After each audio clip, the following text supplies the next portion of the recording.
Perkenalkan, kami dari kelompok 8 akan menjelaskan tentang tugas besar kami dengan anggota. Yang pertama itu Fabian, yang kedua Agil, yang ketiga saya sendiri, dan terakhir Naila.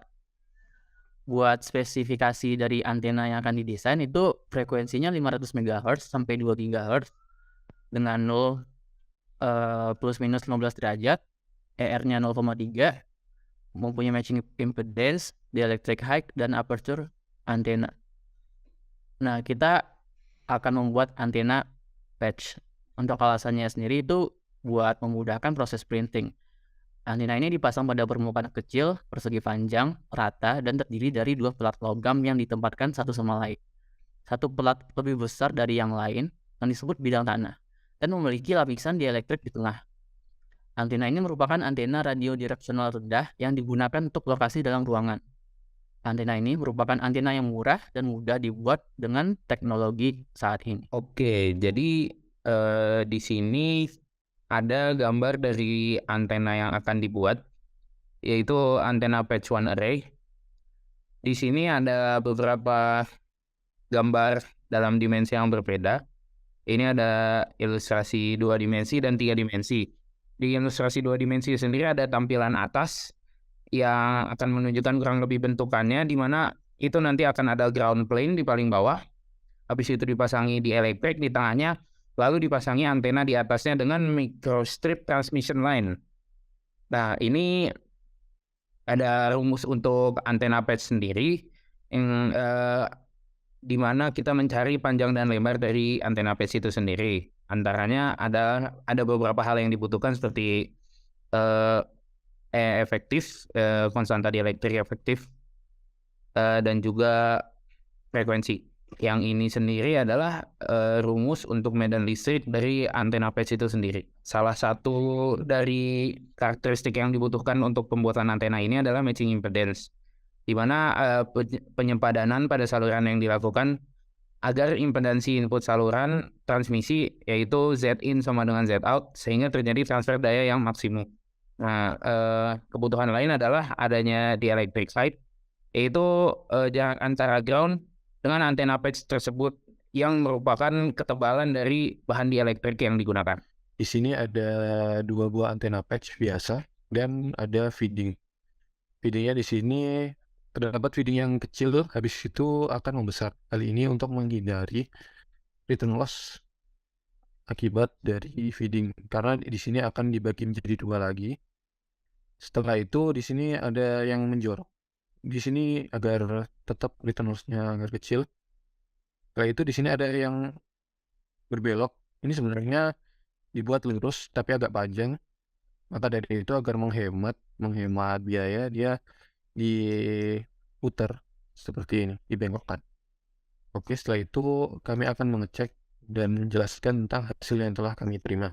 Berikut ini hasil dari grafik S11 atau return loss, yang mana menunjukkan nilai paling kecil itu berada di 1,4 GHz dan 2 GHz. VSWR-nya juga diperoleh nilai terkecil di 1,4 GHz dan 2 GHz, yaitu dengan nilai 1,0736. Berikut pola radiasi yang kami peroleh dari desain antena ini dengan perintah nilai 0 atau 0 di bagian plus minus 15, kami memperoleh kurang lebih di bagian plus 165 dan minus 165 derajat.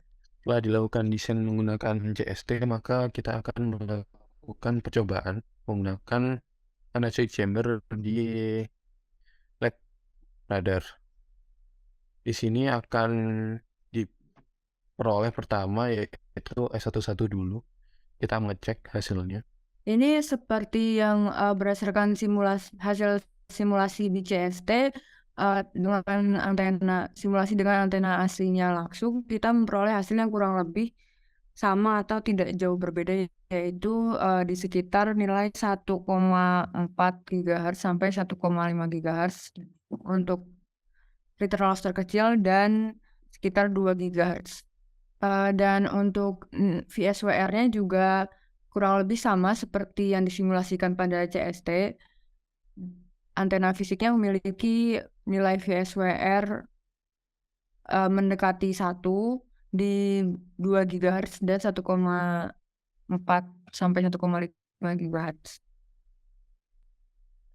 Setelah diketahui nilai VSWR S11, maka akan dilakukan percobaan berupa mencari nilai elevasi dan azimut pola radiasinya. Apakah di sini sudah terlihat videonya? Kelihatan. Oh ya, terima kasih. Ini adalah video pengambilan data dari antena yang telah kami buat.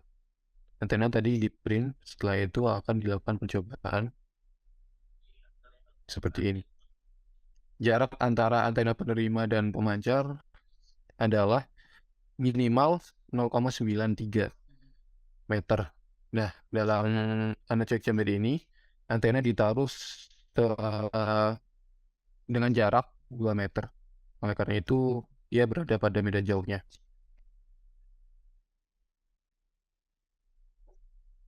Dan percobaan kedua akan dilakukan seperti ini.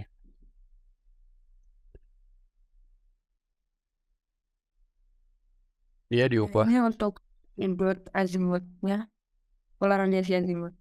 Ya, ini untuk pola radiasi azimutnya.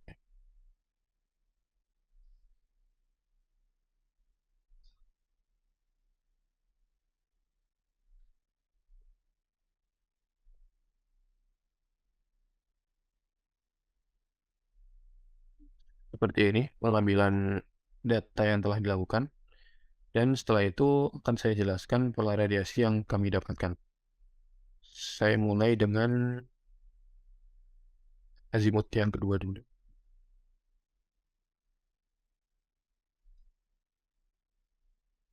Dapat dilihat di sini, ini adalah pola radiasi yang telah kami dapatkan dari hasil percobaan.